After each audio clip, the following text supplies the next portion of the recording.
noche? Muy bien. Pues hemos estado hablando, este es mi último tema para cerrar el curso de Conociendo al Padre, del intensivo, porque estos miércoles van a la par del intensivo con las clases. Y esta es una clase que anteriormente la habíamos dado en el intensivo y en algún momento hace años atrás la di como un estudio, una serie de domingos. Pero viendo la necesidad que tenemos de este entendimiento y de de poder recibir en nuestro corazón esta gracia de entender que somos hijos, es que hemos decidido en intensivo meter la clase y quisimos hacerlo hoy miércoles también. Le hemos llamado Conociendo al Padre y esta es la última, y lo que voy a hablar hoy es acerca de paternidad espiritual, que empezamos la semana pasada con la primera parte y ahorita vamos a hablar la segunda parte. Pero ¿qué les parece si oramos? Vamos ahí a inclinar nuestros rostros, a orar un momento, a pedir al Espíritu Santo que nos hable como lo hace. Señor, gracias por tu presencia, gracias por tu favor, por tu misericordia. Háblanos en esta hora, trae luz a través de tu palabra, trae un entendimiento abierto a nuestros corazones, de los que estamos aquí, los que están en casa, los que nos siguen a través de las redes, a través del YouTube, todos, Señor, que podamos recibir una impartición tuya como Padre y que nuestros corazones estén abiertos, sensibles a que podamos ser tocados, ministrados en esta área tan importante, que despertemos y que veamos ese potencial que tú tienes para nosotros como hijos. En el nombre de Jesús, amén, amén. Muy bien, hemos estado hablando y diciendo, recordando que la obra del Espíritu Santo es entregarnos un nuevo corazón. Esa es la obra del Espíritu Santo. Él trabaja en nosotros y va haciendo en nosotros, va otorgándonos un nuevo corazón. Y cuando Él lo hace en este trabajo que se llama regeneración, en esta obra de regeneración, somos transformados de esclavos a hijos, de huérfanos. Recuerda que la palabra esclavo / huérfano es lo mismo espiritualmente hablando, y Él nos pasa de eso a ser hijos. Esa es la obra del Espíritu Santo. Él nos pasa de estar solos, de sentirnos vacíos. Y uso esta palabra sentir con cuidado, porque el caminar con Dios no es de sentires. Pero hay un momento donde la obra del Espíritu Santo es tan fuerte, es tan real, es tan intensa, tan verdadera en nosotros, que sí cambia nuestro sentir, sí cambia cómo nos vamos percibiendo, cómo nos vamos viendo a nosotros mismos por la obra del Espíritu Santo. Lo hemos dicho, esto no es una intención, un deseo interno del corazón de decir, es que yo quiero ser hijo, y repetírtelo en un espejo y hablártelo y pensar que por la repetición de nuestras palabras, nuestra mente de repente va a hacer un clic en un entendimiento. Esto va más allá, esto es sobrenatural y es la obra del Espíritu en nuestro corazón. Entonces pasamos de sentirnos solos a estar en su presencia, a sentir su compañía, a sentir muchas veces paz en medio de nosotros, y somos guardianes de la paz en nuestro corazón, porque sabemos lo que el Espíritu ha hecho. Gálatas capítulo 4, que hemos visto este pasaje anteriormente, nos dice, ustedes ya son hijos, ¿sí? Así empieza diciendo el versículo 6 de Gálatas 4, ustedes ya son hijos. Me encanta porque los Gálatas, aunque andaban con rollos, con herejías aún en su mente, con problemas de identidad por haberse abierto a doctrinas de la ley, de obras, del performance, por haberse abierto a eso, de repente son removidos en sus cimientos. Pero Pablo viene y les recuerda esta zona del mundo donde hay varias iglesias ahí en Galacia, y les dice, ustedes ya son hijos. Y creo que hay ocasiones donde a nosotros como como consejeros, como líderes con las personas cuando vienen y platican sus problemas, sus situaciones, y a veces se sienten como que no pueden, como que a veces sienten como que no avanzan, como que no conquistan, como que hay demasiados obstáculos. Y hay ocasiones donde, así como en las películas o en las caricaturas, tienes que agarrarlos del cuello y sacudirles un poquito. ¡Hey! Ya eres hijo, acuérdate que eres hijo. Y 2, 3 cachetadas a lo mejor también dan ganas, ¿verdad? Pero pues no lo va a hacer uno. Pero sí, a veces así como acuérdate que eres hijo, porque el entender eso, ya estás del otro lado, vas a caminar de otra manera. Dice Pablo en Efesios 4 versículo 1, dice: anda de acuerdo al propósito, al llamamiento que Dios te dio. Y es el principal llamamiento, es que Dios te dijo: eres mi hijo. Y al recordar esa parte tan importante en nuestras vidas, vamos a ir rompiendo obstáculos de rechazo, obstáculos de separación, fracturas internas en nuestro corazón y en nuestra mente, de mal ejemplo de papás, etcétera. Vamos a romper todo eso porque entendemos esta parte. Y luego aquí vuelve a afirmar Pablo en Gálatas diciendo: Dios ha enviado a nuestros corazones el Espíritu de su Hijo, que es el Espíritu Santo. El Espíritu Santo es el Espíritu de su Hijo, de Cristo. Dice que clama: Abba, Padre. O sea, si tú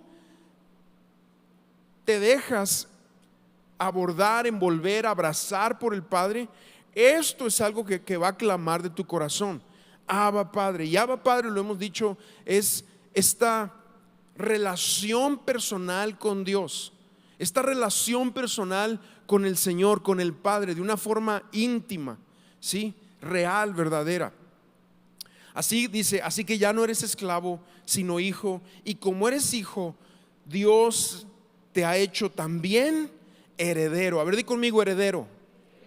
Esto es otra de las palabras importantes. Un hijo tiene herencia. Un hijo tiene herencia. No quedaste desprovisto. Dios ha asignado para ti una herencia aquí en la tierra, que la vas a vivir a través de caminar en sus propósitos, de cumplir las obras de antemano que Él preparó para ti. Eso es parte de tu herencia, como también la herencia incorruptible, dice la palabra que no se marchita, que es una esperanza eterna, la herencia de la vida eterna. Y la revelación de la herencia en el corazón es sumamente importante. El esclavo, el que se relaciona con Dios en un escenario de esclavitud, de servidumbre, porque no ha crecido en su entendimiento, en su revelación acerca de Dios como Padre, va a quedar como esclavo, va a quedar como un siervo. Simplemente no va a entender lo que significa ser hijo. Y el esclavo nunca se siente aceptado, ¿sí? La mentalidad de siervo nunca se siente aceptado. El hijo es aceptado independientemente de cómo se sienta. El hijo camina en fe, en esa aceptación, independientemente que hay días que no se sintiera aceptado, que viniera el enemigo a tratar de meter mentiras de rechazo, aunque viniera el enemigo a tratar de soplar a tu corazón y a tu mente mentiras de estás apartado, nadie te ama, quedaste solo, quedaste sola, o no la vas a lograr, vas a fracasar, no la vas a hacer, tus padres fracasaron, tú vas a fracasar. Y el enemigo es muy astuto en soplar esas mentiras a tu vida.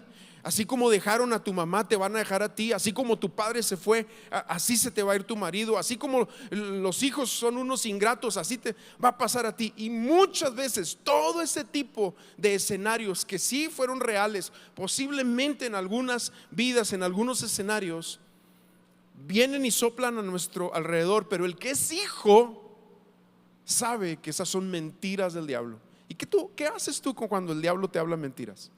¿Te las comes?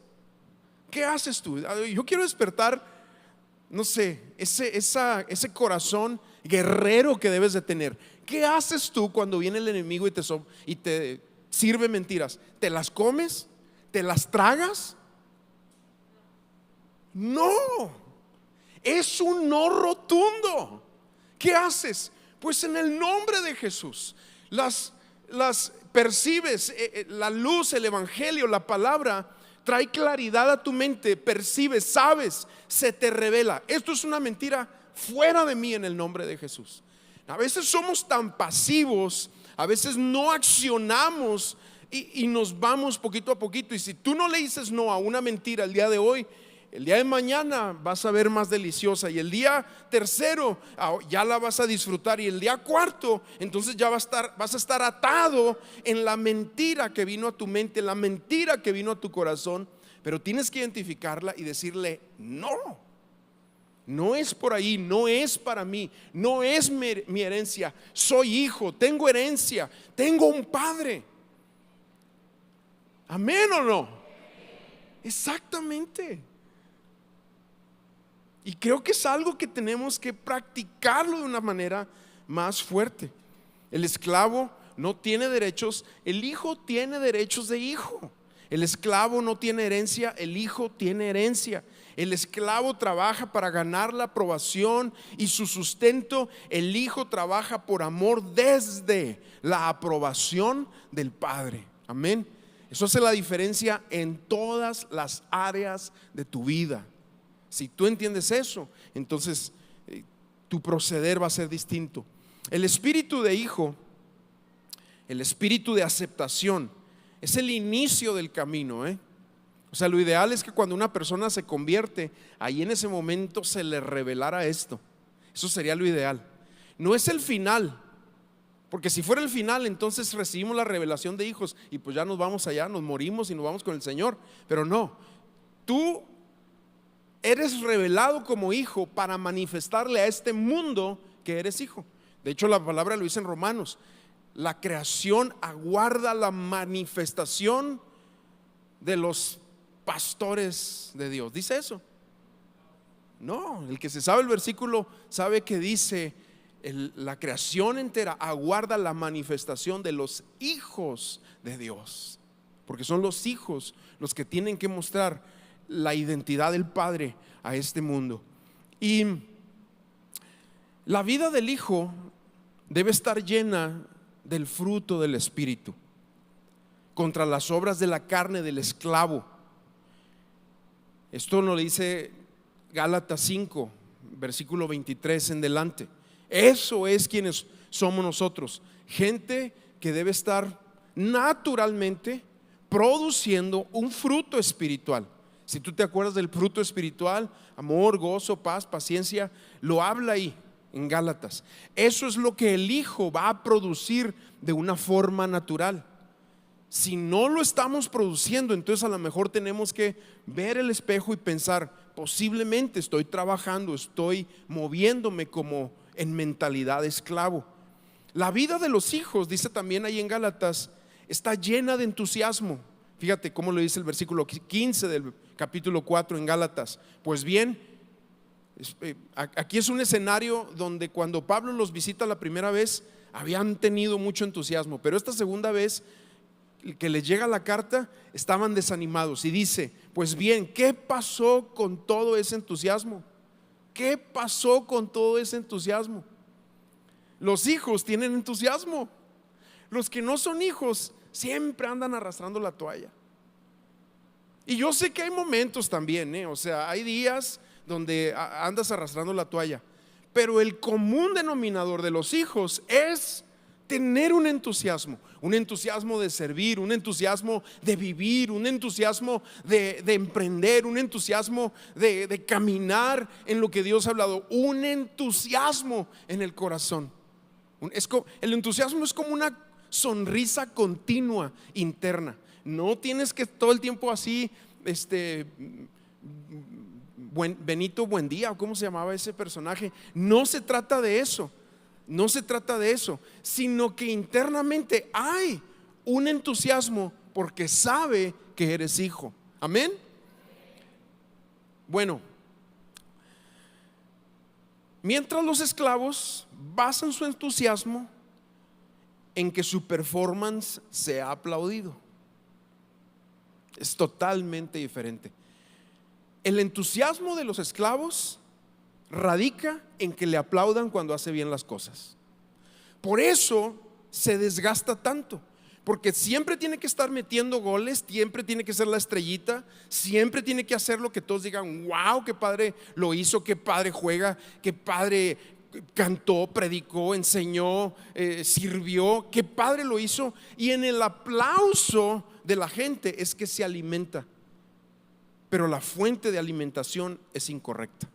La fuente de alimentación de los hijos es directamente del cielo. Es la aprobación del cielo que dice: este es mi hijo amado, yo me complazco en ti. Amén. Y bueno, hablando de paternidad espiritual, he estado pensando en esto. Y ¿qué hace un padre espiritual? ¿Qué hace? Bueno, los padres espirituales los padres toman a sus hijos y los trabajan hasta convertirlos en hombres. Toma un discípulo bajo su abrigo, bajo su experiencia, bajo la palabra, en conversaciones, en abrir el corazón, en la práctica, en el proyecto de mira cómo lo hago, y luego después vamos a hacerlo juntos, y por último tú hazlo y yo te ayudo, y al final, órale, lo vas a hacer tú. Ese es el proyecto de cómo va trabajando un padre espiritual en esa práctica. Y ese discípulo en su momento se va a convertir en un obrero enteramente preparado para toda buena obra.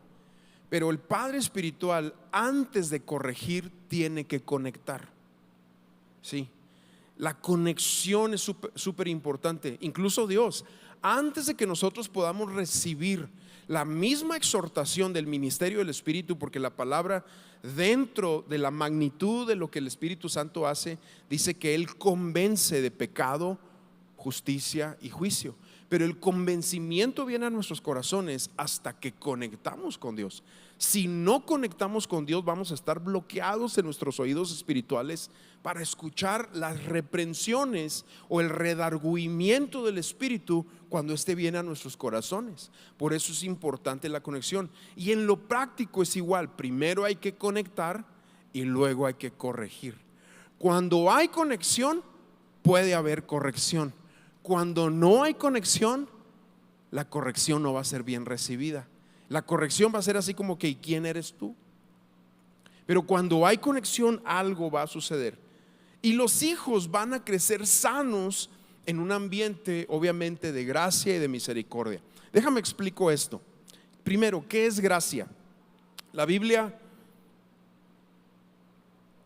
no la define la palabra en sí, no nos dice esto es gracia, pero la Biblia nos da muchos ejemplos de gracia. Nosotros sabemos por definición de diccionarios teológicos que gracia es recibir o que se nos otorgue gratis un regalo. Es recibir algo inmerecido, algo que no mereces, que se te otorga. Eso es gracia. Y la gracia es generosa. La gracia en los hijos se hace presente con mucha paciencia, ¿sí? Con mucha paciencia. Como los papás, cuando vienen las navidades y se esfuerzan por comprarles los mejores juguetes a sus hijos. Todos los papás primerizos cometen esos grandes errores, ¿sí o no?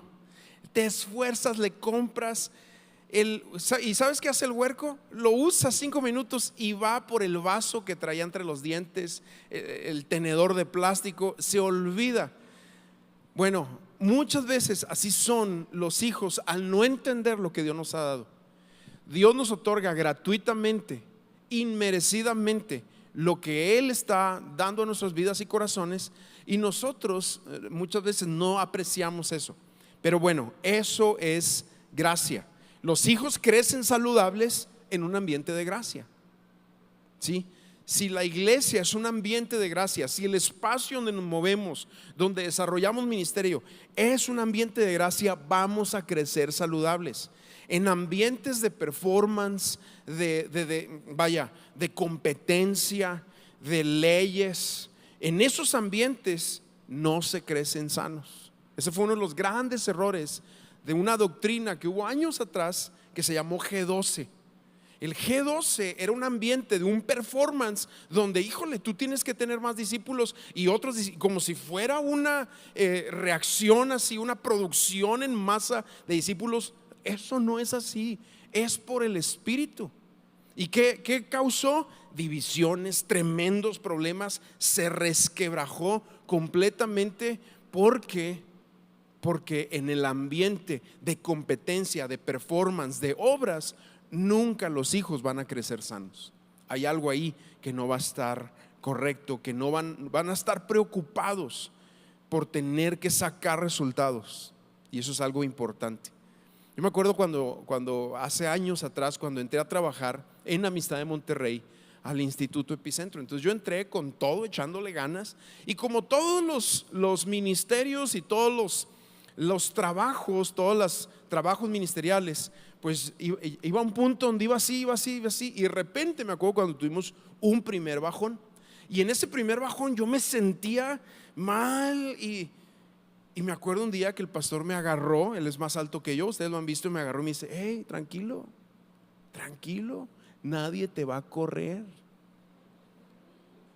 Pero a veces tenemos una mentalidad de esclavos que y luego si vemos un bajón, si como que no nos desarrollamos bien, y al rato tuvo otra vez su subida, y así es, porque los ministerios así son, y hay que entender eso. Pero yo te decía, los hijos van a que ser sanos en un ambiente de gracia y de misericordia. ¿Qué es misericordia? Es no recibir lo que te mereces. Y para que los hijos crezcan saludables, habrá que usar de mucha misericordia. Los hijos hay que verlos cometer errores. Si hay errores que van a atentar contra su vida, contra sus principios, pues hay que estorbarlos, obviamente. Pero a los hijos se les va a ver cometer errores, se les va a ver caer, se les va a ver tomar malas decisiones, y vamos a estar ahí para levantarlos, se les va a ayudar a levantarse. Los hijos tienen que saber que no recibirán rechazo o castigo cuando cometan errores. Pueden haber consecuencias, porque y las consecuencias les van a enseñar la disciplina de aprender responsabilidad, de hacerse cargo de sus errores. Pero los hijos tienen que saber que no va a haber rechazo si se equivocan, si la riegan, porque esto es importante. Y recalco, pueden haber consecuencias de los errores y de los pecados, obviamente, pero el ambiente de misericordia es un ambiente adecuado para el crecimiento de los hijos. Si los hijos crecen de esta manera, siempre se sentirán seguros en todo lo que hagan, y eso es lo que Dios quiere otorgarnos, esa seguridad de que estamos bien, que vamos de su mano. Y los padres espirituales, ¿qué hacen? Los padres espirituales y los papás, ¿sí? Nuestra labor como padres es proveer ambientes de paz, ¿sí? Es ser guardianes de la paz en la casa, en la iglesia, en el ministerio. Los ambientes de paz traen como resultado una espiritualidad sana, donde siempre hay hostilidad, donde hay este espacio de estarse ahí golpeando y llevarte entre las patas a las personas, como se dice así comúnmente. No va a proveer un espacio bueno para los hijos. Y en los ambientes de gracia también es importante entender esto: se van a tomar riesgos, ¿sí? Porque los ambientes de gracia son ambientes para dar pasos de fe, y no se temen los resultados, se esperan resultados, se desean resultados, pero eso está en las manos de Dios, porque el hijo no le importa el aplauso, ya te lo decía ahorita. Por eso fíjate bien, esto es bien importante, y esto me ha tocado verlo a lo largo del ministerio.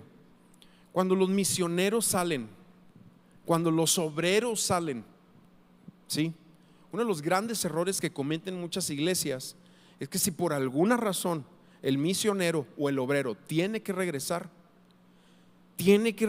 a un ambiente de paz, no de prejuicio. ¿Y por qué regresó? Fracasó. Es que no hizo nada. ¿Cuánta gente se ha convertido? Es una de las cosas que nunca le preguntes a un misionero que está en un país musulmán, o nunca le preguntes eso. ¿Cuántos se han convertido? Pues vete tú, conviértelos tú, a ver. Es totalmente diferente. Pero ese performance de no, pues es que ¿qué está haciendo? Hay que cambiar un poquito eso, porque te digo, cuando los misioneros salen, cuando los obreros van a salir, ellos necesitan saber que si no la hacen, si no pueden, si no se dan las cosas, o simplemente el escenario cambia y tienen que regresar, pueden llegar a casa sin prejuicios. ¿Sí? ¿Me escucharon o no? Y necesitamos como iglesia tener ese corazón. Ese corazón es, ahora en este verano nos van a visitar algunos misioneros, pero esto es importante entenderlo.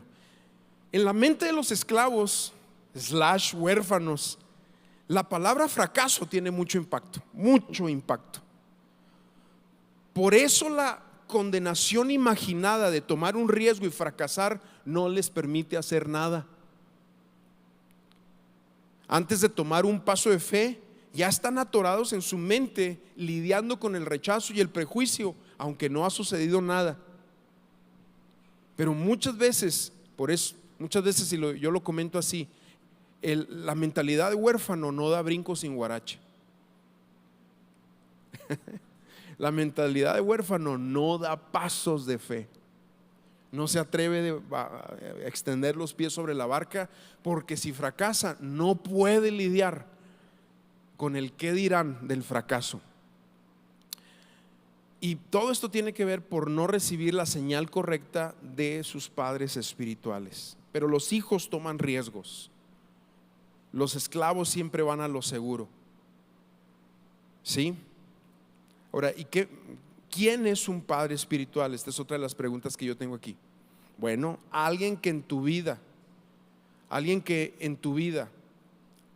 con gracia y misericordia, te va a estirar, te va a impulsar, pero también te va a corregir y va a exhortar a través de una guianza a lo largo del camino. Para tener padres espirituales hay que ponernos vulnerables. No se puede tener padres espirituales sin estar dispuestos a que te vean tal como eres. Ahí es donde el temor del qué dirán, del qué pasará, de estas ideas del pasado, temor de me van a quitar del ministerio, me van a quitar el puesto, me van a mover. Esas ideas muchas veces no nos permiten ser transparentes, no nos permiten ser abiertos por temor. La raíz es el temor. Pero para tener padres espirituales hay que exponernos al discipulado y hay que hacernos vulnerables. Escuchaba el otro día platicando ahí con mis hijos, platicábamos de la generación actual, la generación Z. Y lo padre de la generación Z es que como el TikTok se exponen y exponen sus errores y exponen todas sus babosadas que hacen, ¿sí? Eso les permite fácilmente abrir su corazón. Mi generación, la generación X, creo que éramos nosotros, ¿verdad? Supuestamente. Es una generación que creció con el temor de que te vean, los trapos sucios se lavan en casa, no hagas saber tus errores a los demás, y ese tipo de cosas que, si bien son dos extremos, hay que tener y buscar el balance precisamente de entender que hay gracia en el Señor, aun cuando cometemos errores. Entonces, para tener padres espirituales hay que exponernos al discipulados, hay que hacernos vulnerables. Juan dice en su tercera carta, versículo 4, dice: no tengo yo mayor gozo que el oír que mis hijos andan en la verdad. Un padre espiritual es alguien que se alegra, que se goza cuando sus hijos caminan en la verdad. Un líder se goza de los resultados y del performance, como si fuera una empresa. Pero un padre espiritual se goza de que camine en la verdad, de que sea fiel a su llamado, de que esté haciendo las cosas correctamente. Lamentablemente hoy en día hay un mal concepto en cuanto a lo que nos alegra como padres. Por ejemplo, hay padres que se alegran si sus hijos terminan con 2, 3 títulos y doctorado, y está bien, o sea, todo eso lo celebramos. Y que trabaja en una firma renombrada o en la industria, en una de las mejores empresas. O los papás se alegran cuando sus hijos reciben los mejores sueldos y, o sea, todo eso, las ganancias de sus negocios. Y muchas veces no les importa mucho si están caminando en la verdad. Y eso es donde la palabra nos confronta, como padres naturales, biológicos, pero también como padres espirituales, que nos gocemos primordialmente porque están caminando en la verdad. Ese debe ser el gozo de los padres espirituales. Y los padres espirituales te van a guiar a la verdad, van a hablar a tu conciencia, te van a exhortar cuando estés tomando obviamente los caminos equivocados con amor, van a hablar la palabra, la verdad en amor. Pero si nosotros perdemos de vista lo eterno y de repente nos embriagamos con los deleites temporales de la vida a tal grado que no percibimos el peligro en que están nuestros hijos, hemos perdido el significado de ser padres y hemos perdido el significado de ser padres espirituales. Charles Spurgeon decía así: Señor, esta era una de sus oraciones, Señor, haz que toda mi casa coma conmigo del Cordero Pascual y que salgan de Egipto conmigo por medio de tu gracia. Porque todo verdadero cristiano anhela que sus hijos también sean llamados por el Señor. Estamos en una crisis, amados, de paternidad espiritual. Sí, estamos en una crisis porque no hay un concepto correcto del ministerio, de la vida espiritual. Lamentablemente ahorita estamos así de chavitos, de performance. Estamos así de huercos que alguien les dio un título eclesiástico y con eso están más interesados en cómo se ven que en lo que realmente impacta las vidas y los corazones. Y de repente pareciera que se sacian de frases bonitas, se sacian o quieren sostener a la iglesia, edificar a la iglesia, llevar a los pastizales medio secos a la iglesia de cosas que tienen que ver, vaya, otra vez, con lo que se ve, pero no con la profundidad de la realidad de la palabra y de la profundidad de lo que hace la palabra en los corazones. Por eso te digo que estamos en una crisis de paternidad espiritual, porque hay muchos que están más interesados en construir un imperio, en construir una empresa, que en levantar iglesias. Y las iglesias se levantan con sudor, con oración, con ayuno, con lágrimas. Se levantan con santidad, con integridad, con ética. O si no, se crea un mutante, un monstruo, algo espantoso. Por eso te digo que hay una crisis de paternidad espiritual, pero también estamos en una crisis de discípulos, porque vivimos en una generación sumamente egoísta que quiere recibir teoría, pero no quiere recibir formación. A ver, dame el manual, pero no me digas cómo hacerle. Quiere que le pongan claras las instrucciones, pero no quiere recibir guianza. Quiere conocer las reglas, pero no le interesa conocer el corazón. Por eso cuando tú vas tomando aquí los cursos de conexión, o sea, aquellos cursos que te conectan con la iglesia en el servicio, para nosotros es sumamente importante que por encima de las reglas, por encima del cómo se hace, del how to, por encima de eso, conozcas el corazón. Y cómo nos esforzamos, ¿verdad?, por decirles: este es el corazón, este es el corazón, este es el corazón. Pero la mayoría desisten del servicio porque no les gustan las reglas. Pero es que si tú no entiendes el corazón, las reglas te van a hartar. Porque vivimos en una generación muy egoísta. Quieren ser reconocidos antes de ser conocidos. Y Jesús lo dice claramente: tú, cuando des, cuando ores, cuando ayunes, tú cierra la puerta y ora a tu Padre que está en el secreto, y así tu Padre que te ve en el secreto, Él te recompensará en público. Batallan para conectar. Vivimos una generación distraída, una generación TikTok, una generación distraída donde es una cantidad de información continua, rápidamente, que por cierto está demostrado que genera ansiedad y lleva a la depresión por la cantidad continua de información. Eso está demostrado, Pero ese es el tipo de generación que nos toca ver hoy en día. Batallan para conectar, porque a esta generación le es más fácil. Por eso te digo que estamos en una crisis también de discipulado. Le es más fácil trabajar con jefes que con padres,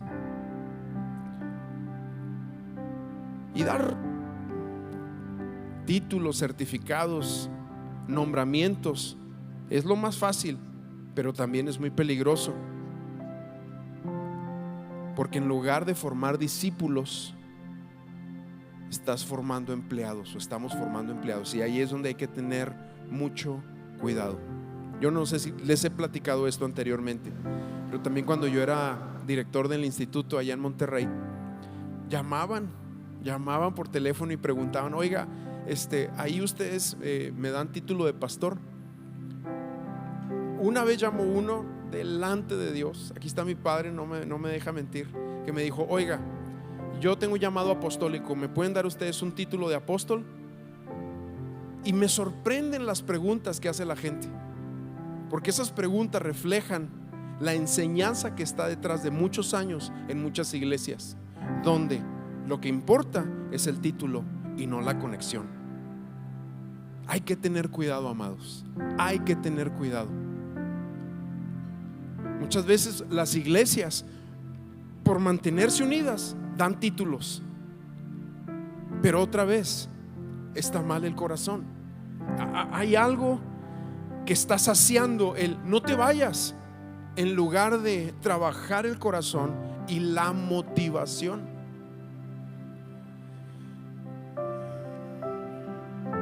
Bueno,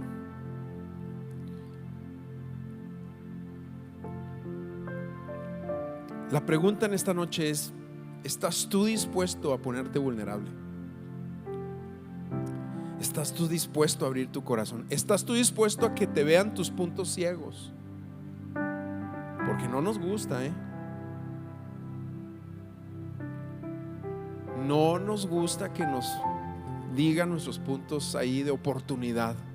Sin embargo, cuando nos abrimos y nos hacemos vulnerables y permitimos la voz de líderes, de personas que en amor nos van a hablar de puntos ciegos, vamos a crecer. Claro, hemos tenido casos, obviamente, donde algunos se han atrevido a hablar de puntos ciegos y no les ha ido bien, porque eso pasa, eso pasa. El que es hijo lo va a recibir bien. El que tiene mente de huérfano, aguas, porque te puede devolver ahí, te puede dar una desconocida. Pero no pasa nada, porque el hijo fácilmente sana su corazón. Amén. Ponte de pie, vamos a orar un momento.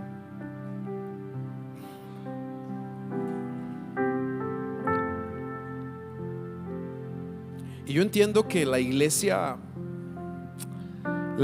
tiene, voy a decirlo así, la iglesia tiene capas, así como las cebollas. Entre más profundo, más te hace llorar. Entre más te metes, ay, jole, más lágrimas te va a sacar. Por eso mucha gente se queda en la comodidad nada más de venir, pues, el domingazo.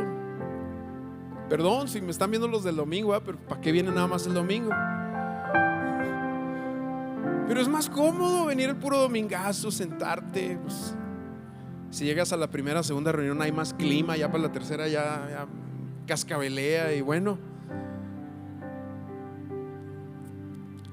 Pero las personas que de repente van tomando el siguiente paso y se van involucrando y van sirviendo y van hablando con las personas y los hombres y las mujeres y los matrimonios y con los jóvenes y van entrando a más, claro que que va a ser más complejo tratar con las personas. Por eso la iglesia representa un espacio del reino donde las cosas se hacen totalmente diferentes, de acuerdo a los cielos, a la palabra, a lo eterno. Y eso es algo que debemos de captar y entender. Pero bueno, vamos a orar. El punto es este: en la medida que te vas adentrando más a la identidad de hijo y más a servir al Señor, más vulnerables nos vamos poniendo, más expuestos vamos a estar. Pero que rompamos las estadísticas de falta de paternidad y falta de discípulos, porque lo que va a alcanzar a las naciones son discípulos, son hombres y mujeres dispuestos a rendir su vida. Padre, Señor, gracias. Gracias, Señor. Gracias por este tiempo que me has permitido hablar acerca de este tema de paternidad. Oro en el nombre de Jesús, tu gracia, tu favor sobre cada vida.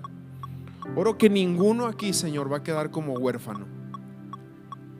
Oro que ninguno aquí, Señor, va a atorarse en una mente de esclavo, sino que el fruto de su vida será un encuentro profundo, transformador contigo.